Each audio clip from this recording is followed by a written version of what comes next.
You know your home. Or at least, you think you do. You know every creak in the floorboard. Every strange echo in the hallway. Every room behind every door. But what if, somewhere, behind a wall you've walked past 1,000 times, or beneath a floor you've stood on for years, there was something else. Something hidden. Something that was never meant to be found. Today, we're pulling back the walls, literally, and stepping into the most chilling, most bizarre, most jaw-dropping discoveries of secret rooms that real people found hiding inside their very own homes. These aren't legends. These aren't ghost stories. These are documented cases. Real people. Real homes. Real hidden spaces that had been concealed, sometimes for decades. Sometimes for over a century. 7 stories. 7 moments when someone realized their home had been keeping a secret. And some of those secrets were never fully explained. My name is your narrator, and welcome to the Scary Collector. Sit down. Get comfortable. And whatever you do, don't look at that corner of the room too closely. Story 1. The photographer who found a dungeon beneath his living room floor. Part 1. A perfectly ordinary renovation. In 2013, a photographer in Cleveland, Ohio, we'll call him Marcus, as his full name was never released publicly, purchased an old Victorian home on the east side of the city. The house had been built in 1887, and while it was in rough shape, Marcus fell in love with its original wood trim, its high ceilings, and what the realtor described as its old-world charm. Marcus was a creative. He wanted a studio space. He wanted somewhere he could shoot portraits with dramatic natural light. And this house, with its tall windows and sprawling layout, seemed absolutely perfect. He spent the first 6 months doing surface-level renovations. New paint. Restored floors. He stripped layers of old wallpaper to reveal original plaster. Bit by bit, the house began to feel like his own. Then came the winter. And the smell. Part 2. What was that smell? It started subtly. A faint, damp, earthy odor. The kind you might associate with a basement after heavy rain, or old books left in a wet garage. Marcus assumed it was simply the age of the house. Victorian homes were notorious for poor insulation, moisture issues, irregular drainage. He bought dehumidifiers. He checked for mold. He had a plumber inspect the pipes beneath the first floor. Nothing seemed obviously wrong. But then the smell grew stronger.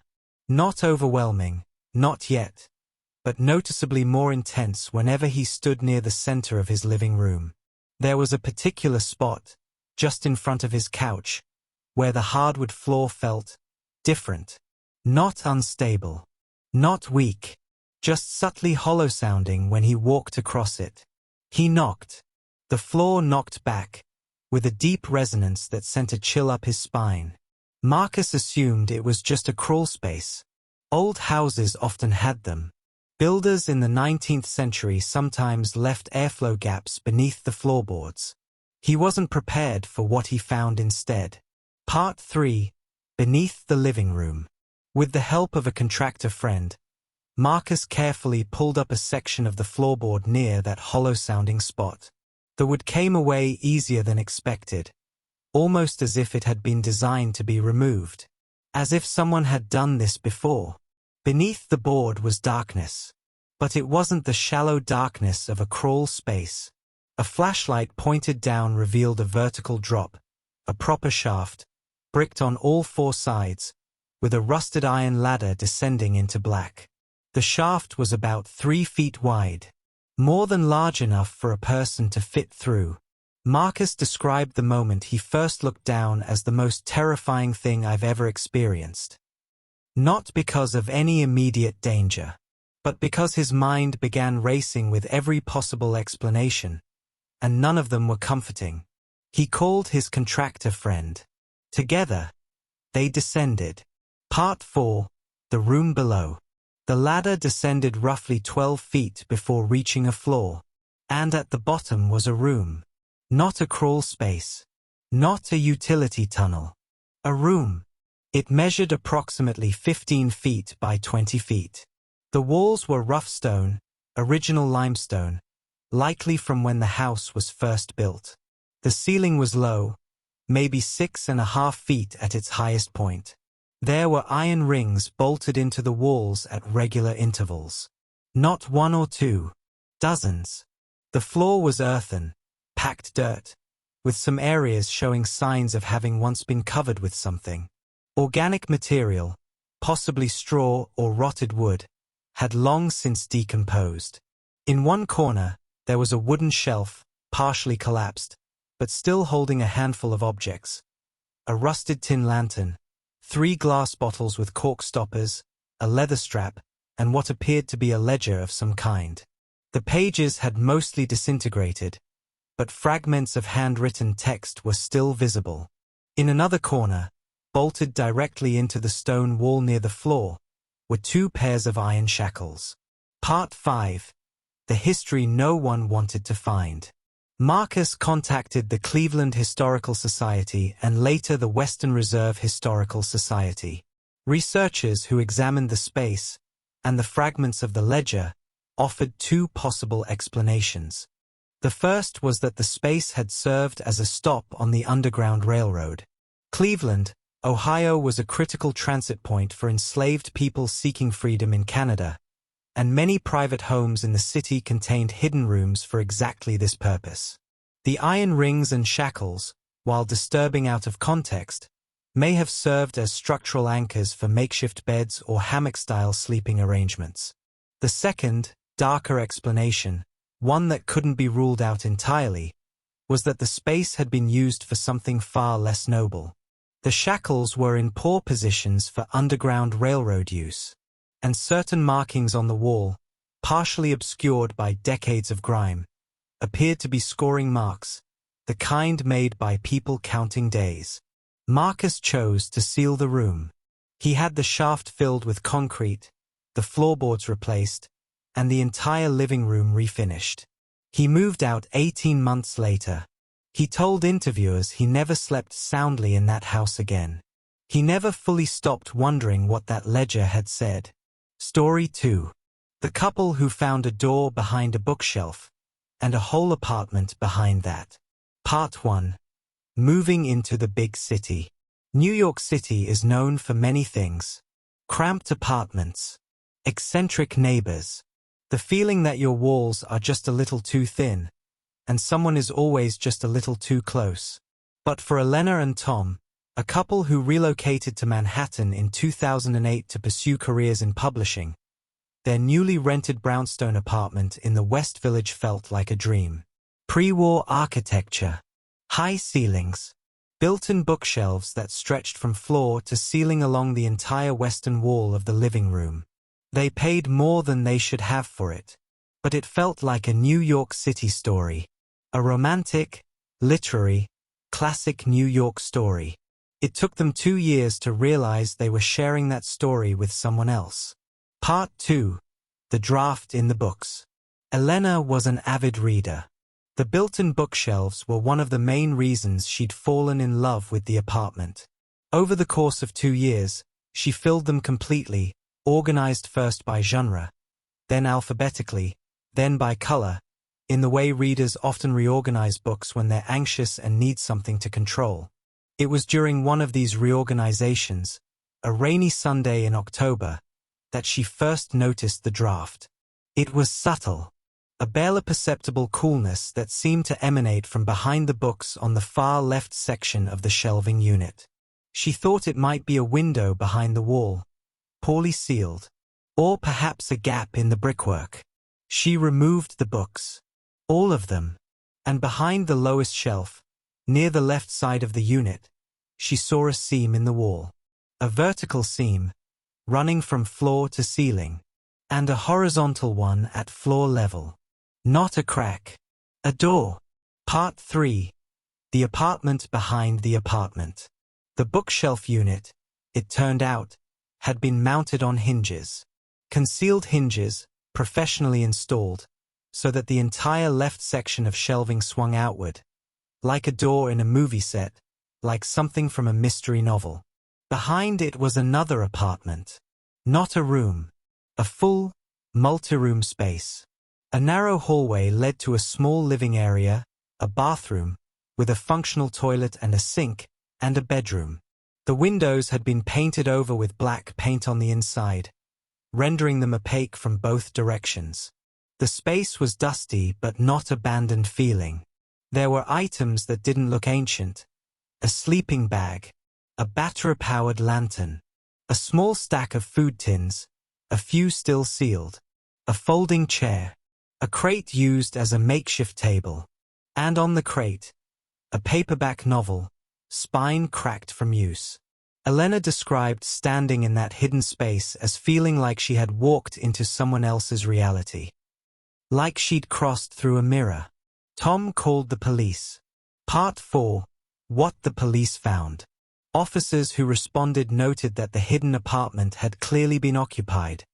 Recently, fingerprints were taken. The food tins, when cross-referenced, had been discontinued varieties that hadn't been sold in New York area stores for approximately 3 to 5 years.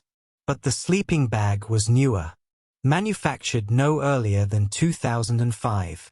There was no indication of forced entry into the main apartment. No evidence of crime within the hidden space. No blood, no signs of violence. The building's management company, when contacted, professed total ignorance of the hidden space. The building had been constructed in 1921, subdivided and reconfigured multiple times. No official blueprints on file accounted for the extra room.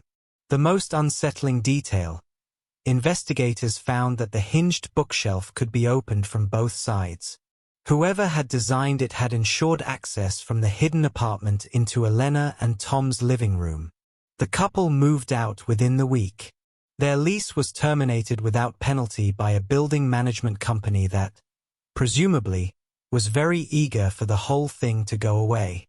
No one was ever identified as having lived in that hidden space. No one ever came forward. And the paperback left on the crate, a worn copy of Donna Tartt's The Secret History, was listed in the police report and then, seemingly, forgotten. You know your home. Or at least, you think you do. You know every creak in the floorboard, every strange echo in the hallway, every room behind every door. But what if, somewhere, behind a wall you've walked past 1,000 times, or beneath a floor you've stood on for years, there was something else? Something hidden. Something that was never meant to be found. Today, we're pulling back the walls, literally, and stepping into the most chilling, most bizarre, most jaw-dropping discoveries of secret rooms that real people found hiding inside their very own homes. These aren't legends. These aren't ghost stories. These are documented cases. Real people. Real homes. Real hidden spaces that had been concealed, sometimes for decades. Sometimes for over a century. 7 stories. 7 moments when someone realized their home had been keeping a secret. And some of those secrets were never fully explained. My name is your narrator, and welcome to the Scary Collector. Sit down, get comfortable, and whatever you do, don't look at that corner of the room too closely. Story 1. The photographer who found a dungeon beneath his living room floor. Part 1. A perfectly ordinary renovation. In 2013, a photographer in Cleveland, Ohio, we'll call him Marcus, as his full name was never released publicly, purchased an old Victorian home on the east side of the city. The house had been built in 1887, and while it was in rough shape, Marcus fell in love with its original wood trim, its high ceilings, and what the realtor described as its old-world charm. Marcus was a creative. He wanted a studio space. He wanted somewhere he could shoot portraits with dramatic natural light. And this house, with its tall windows and sprawling layout, seemed absolutely perfect. He spent the first 6 months doing surface-level renovations. New paint, restored floors. He stripped layers of old wallpaper to reveal original plaster. Bit by bit, the house began to feel like his own. Then came the winter. And the smell. Part 2. What was that smell? It started subtly. A faint, damp, earthy odor. The kind you might associate with a basement after heavy rain, or old books left in a wet garage. Marcus assumed it was simply the age of the house. Victorian homes were notorious for poor insulation, moisture issues, irregular drainage. He bought dehumidifiers. He checked for mold. He had a plumber inspect the pipes beneath the first floor. Nothing seemed obviously wrong. But then the smell grew stronger. Not overwhelming, not yet, but noticeably more intense whenever he stood near the center of his living room. There was a particular spot, just in front of his couch, where the hardwood floor felt different. Not unstable. Not weak. Just subtly hollow-sounding when he walked across it. He knocked. The floor knocked back, with a deep resonance that sent a chill up his spine. Marcus assumed it was just a crawl space. Old houses often had them. Builders in the 19th century sometimes left airflow gaps beneath the floorboards. He wasn't prepared for what he found instead. Part 3. Beneath the living room.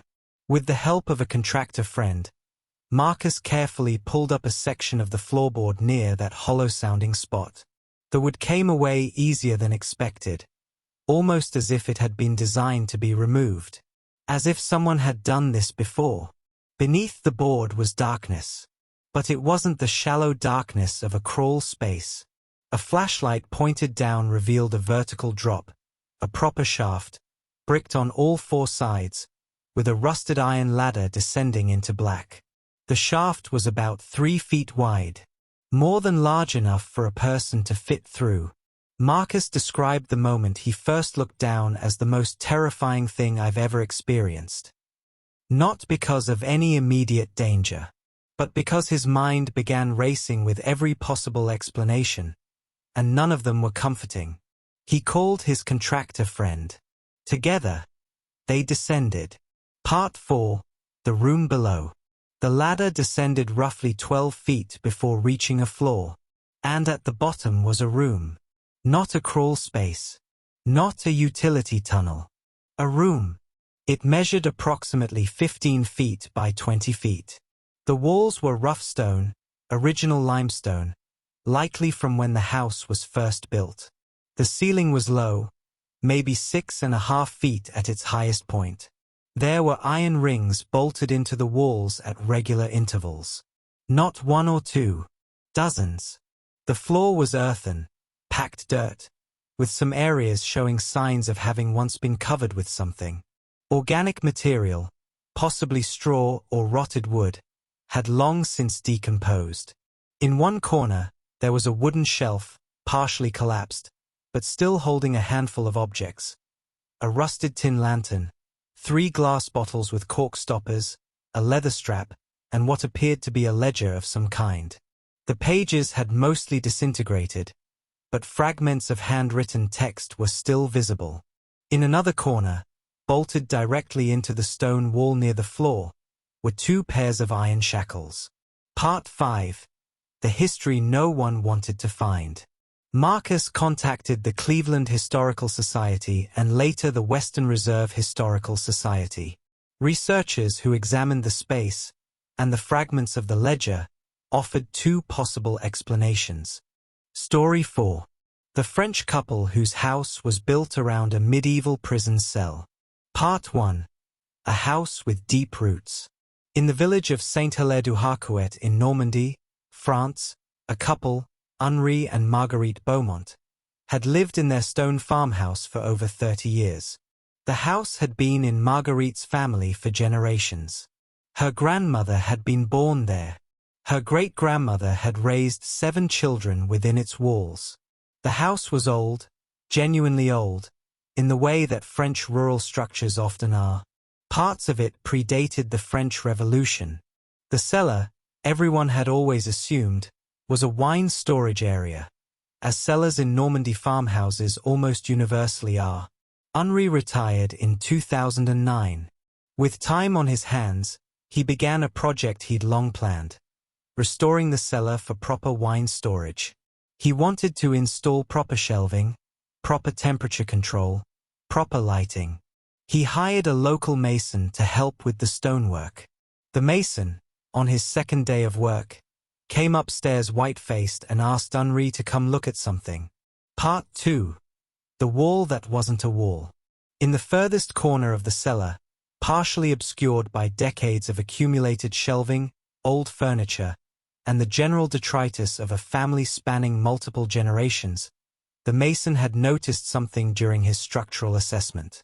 A section of the stone wall, approximately 4 feet wide, 6 feet tall, was not original masonry. It was a later addition. The stones used were a slightly different type, the mortar was different, the workmanship subtly less precise than the surrounding walls.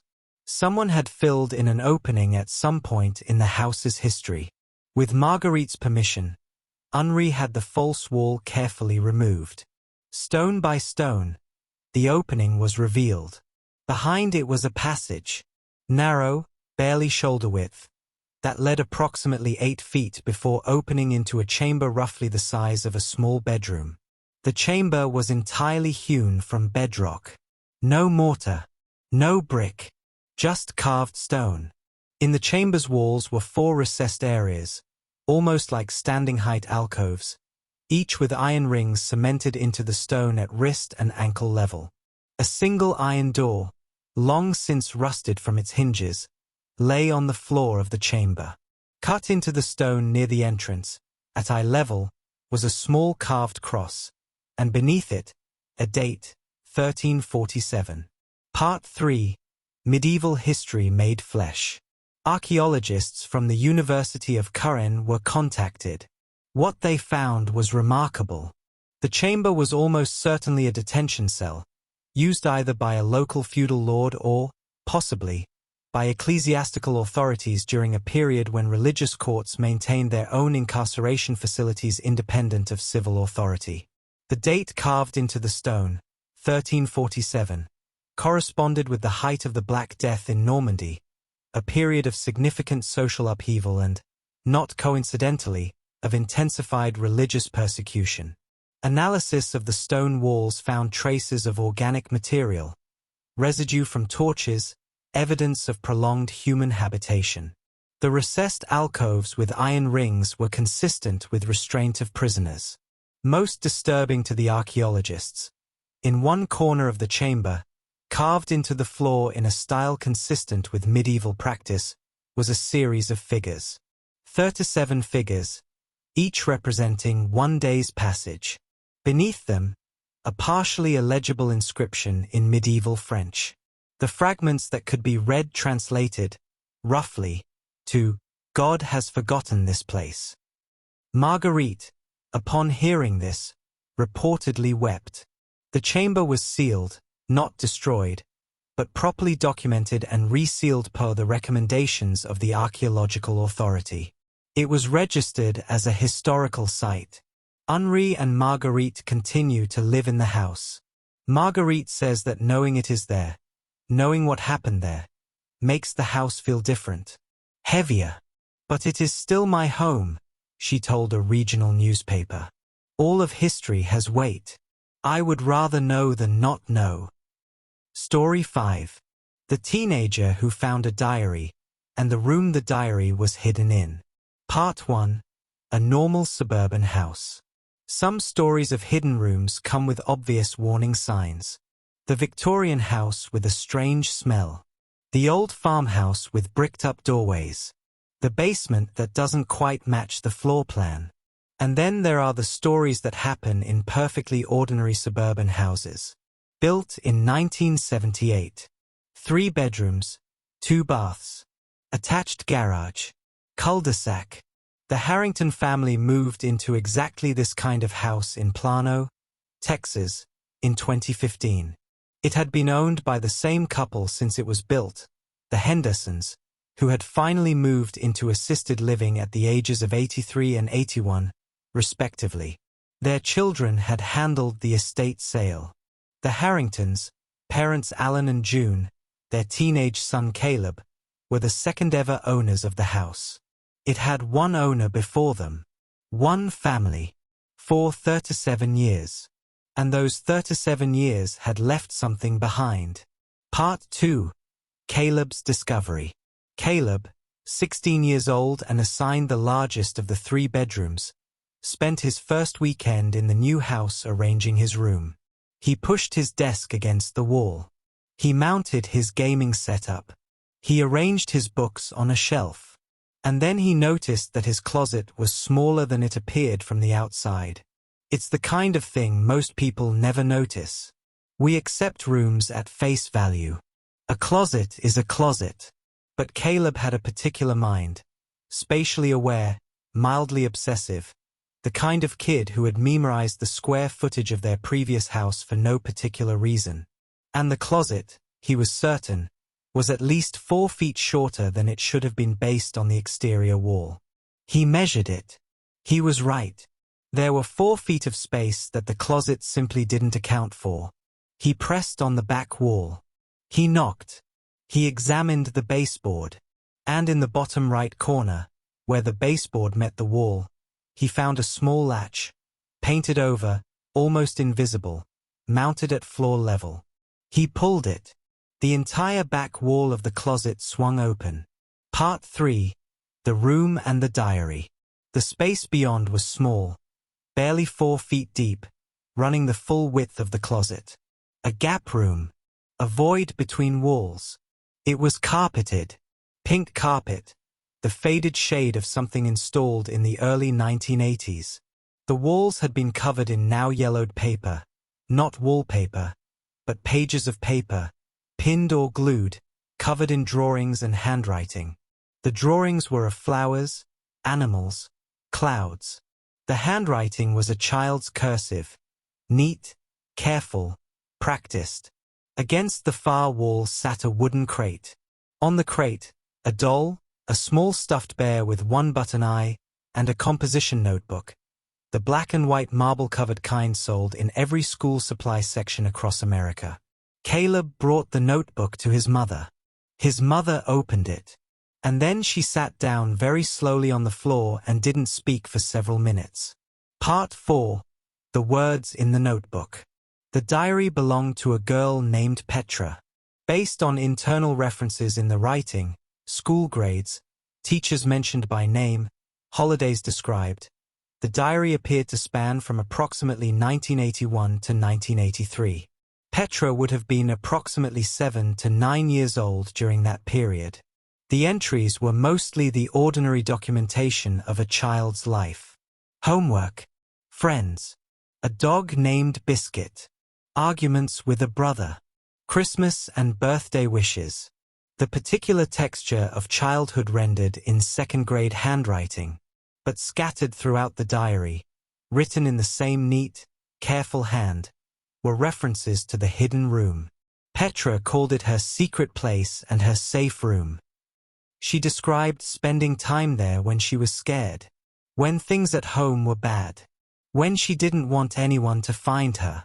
She never explicitly described what she was hiding from, but certain entries, brief, clipped, written in a different quality of handwriting, as if written quickly or under distress, described waiting, being quiet, being very, very still, hoping no one could hear her.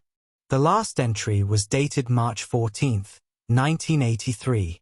It said only, "I think it's going to be okay now. I am not as scared anymore. I am going to leave this here so I can always remember that I had a safe place." June Harrington spent 2 weeks trying to locate Petra Henderson, who would have been the daughter of the previous owners. She eventually found her.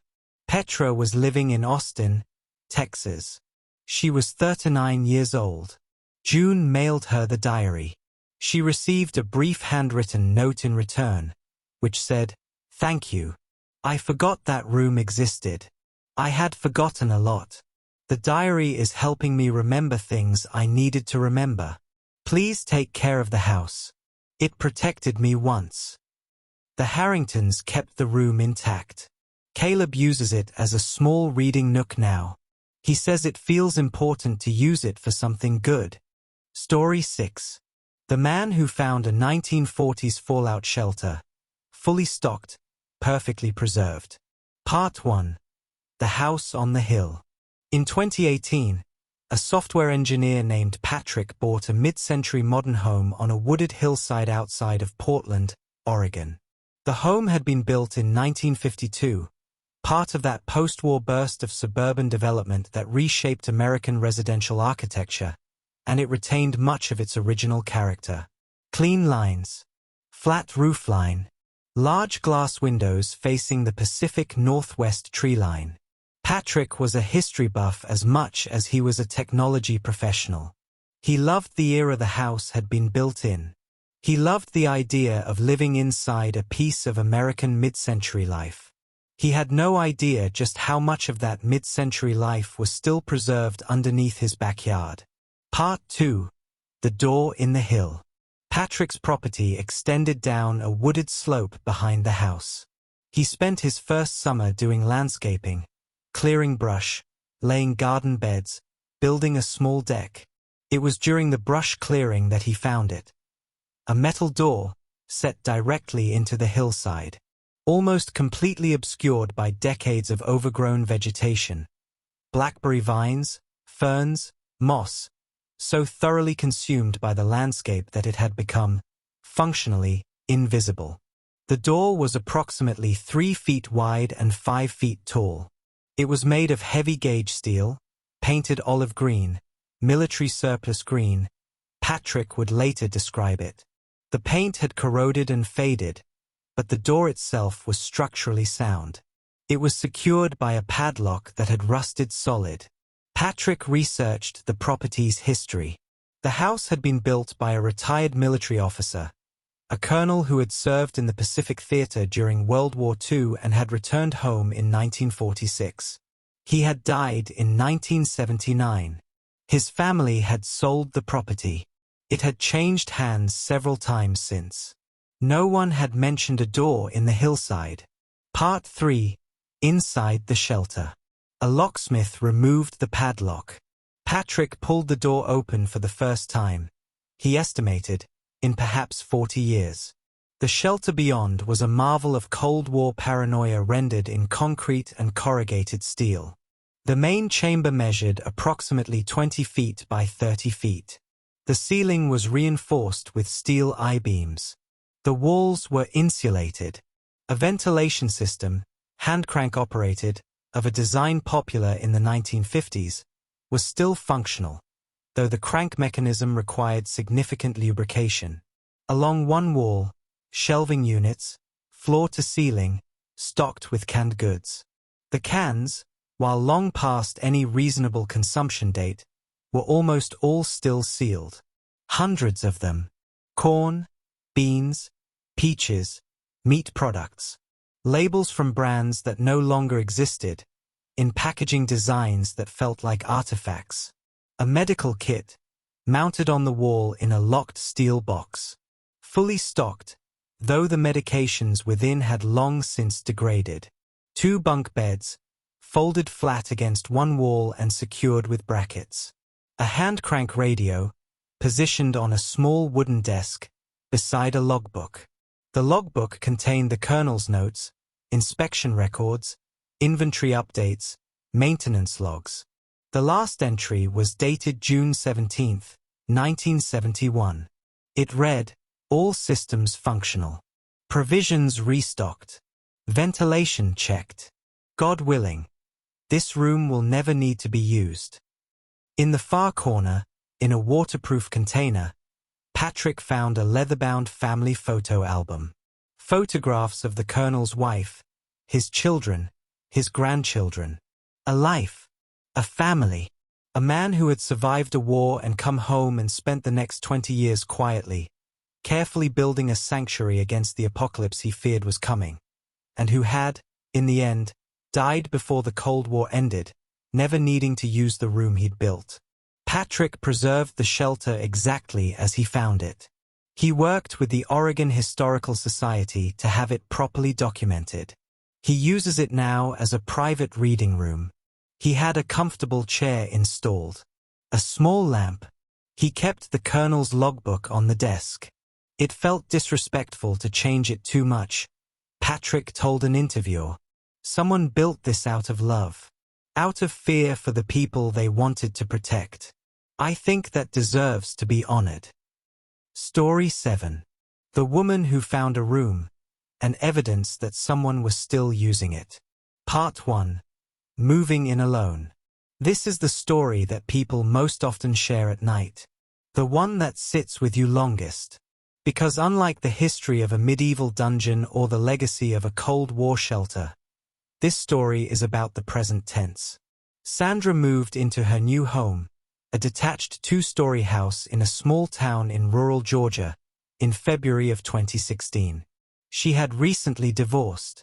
She was 44 years old. She had 2 cats and a deep, intentional desire for solitude and a fresh start. The house had been on the market for 8 months before she bought it. The listing described it as a charming rural retreat with original hardwood floors, a wraparound porch, and a detached workshop. The price had been reduced twice. Sandra didn't ask why it had been on the market so long. She was just grateful for the price. Part 2. Small things. For the first 3 months, Sandra was happy. She set up her home office. She cultivated a small garden. She went for early morning walks and ate dinner on the porch and felt, genuinely, like her life was resetting in the best possible way. The small things started in May. She would leave a coffee mug on the kitchen counter and find it in the dish rack when she returned home from errands. She was certain she hadn't put it there.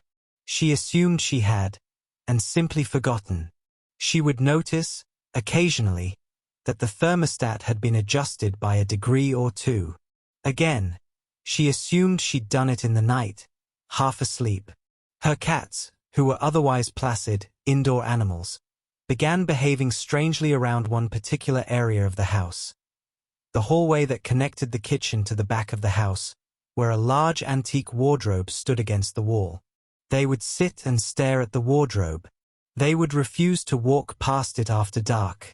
Sandra told herself it was mice in the walls. Part 3. What she found in the wardrobe. In June, she decided to move the wardrobe to a different wall to improve the flow of the hallway. She recruited her neighbor to help. Together, they pulled the wardrobe away from the wall. Behind it was a door. Not a concealed hinge installation. Not a sophisticated mechanism. Just a door, a plain, interior door, that had been hidden behind the wardrobe, which had clearly been placed there deliberately to conceal it. The door opened onto a staircase leading down to a sub-basement that did not appear on any home inspection document, any listing description, any county record Sandra could find.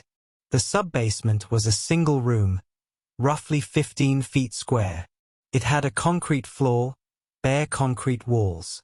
A single fluorescent light fixture, battery-operated, the kind sold at hardware stores. The battery was fresh. There was a cot, made up with a blanket and a pillow. A small camp stove, with a fuel canister that was 3/4 full. A bag, a military-style duffel bag, containing clothing. Men's clothing. Size large. Clean. Folded. Practical. A shelf holding a box of protein bars, a water filtration bottle, a disposable phone still in its packaging. And on the cot, resting on the pillow as if placed there recently, a single photograph. A photograph of Sandra, taken from outside her home, through a window, at night, while she slept. Part 4. The investigation. Sandra left the house immediately. She drove to the county sheriff's office and reported what she'd found. Investigators processed the sub-basement extensively. Fingerprints were recovered. DNA was collected from the pillow and blanket. The disposable phone was later found to have been recently activated. Calls had been made from it to a prepaid number that could not be traced. A suspect was identified, a man with a history of trespassing and stalking charges in 2 neighboring counties. He had been homeless for several years. It was believed he had discovered the hidden basement prior to the house being listed, had been using it during the period the house sat empty on the market, and had continued to use it after Sandra moved in. He was arrested 4 weeks later at a shelter 2 towns over. He was charged with criminal trespass, stalking, and a range of associated charges. At his arraignment, his attorney noted that the sub-basement had no lock accessible from the inside. He had not been able to lock himself in. He had, investigators determined, been entering the hidden room through an exterior hatch on the far side of the house. An old coal delivery hatch, long disused, and moving through the house when Sandra was asleep or away. The photograph of Sandra had been taken with a camera found in his possession. He had dozens more. Part 5. Afterward. Sandra sold the house within 2 months of the arrest. She now lives in a condominium complex in Atlanta. Ground floor unit. Very few walls she doesn't understand the dimensions of. She has spoken publicly about the experience once, in a radio interview that circulated widely online. She said, "The scariest part was not finding the room. The scariest part was realizing that all of those moments I thought I was alone. I wasn't. All those evenings I thought I was safe and solitary in my own home. There was someone else there, someone watching, someone making himself comfortable in my house, in my life, in my story, without my knowledge or consent." She paused. Then she said, "I check behind furniture now. Every time I move into a new space, I check what's behind everything." It's advice that, after today, I think we can all take to heart. 7 homes. 7 secrets. 7 moments when an ordinary wall, an ordinary floor, an ordinary closet, became a door into something else entirely. Some of these rooms held history, the weight of centuries, of suffering, of human stories that time had tried to bury. Some held the tender artifacts of a single life, a child's diary, a soldier's logbook, a family's photographs. And some held something more immediate, more threatening, something that reminded us that the feeling of safety we create in our homes is, ultimately, a feeling, not always a fact. The question that haunts me, after every one of these stories, is the same. If these people didn't know what was hidden in their homes, what might any of us not know about ours? Your walls have been there longer than you have. They've seen things. They've held things. And maybe, probably, almost certainly, they're just walls. But maybe check behind that old wardrobe, just the same. This has been The Scary Collector. If you made it all the way to the end of this one, thank you. Truly. These stories matter, and so does your time. If you found this video, share it with someone who sleeps too soundly. Subscribe if you haven't already. And leave a comment telling me which story unsettled you the most. I'll be back with more. Until then, stay curious, stay cautious, and check your floorboards.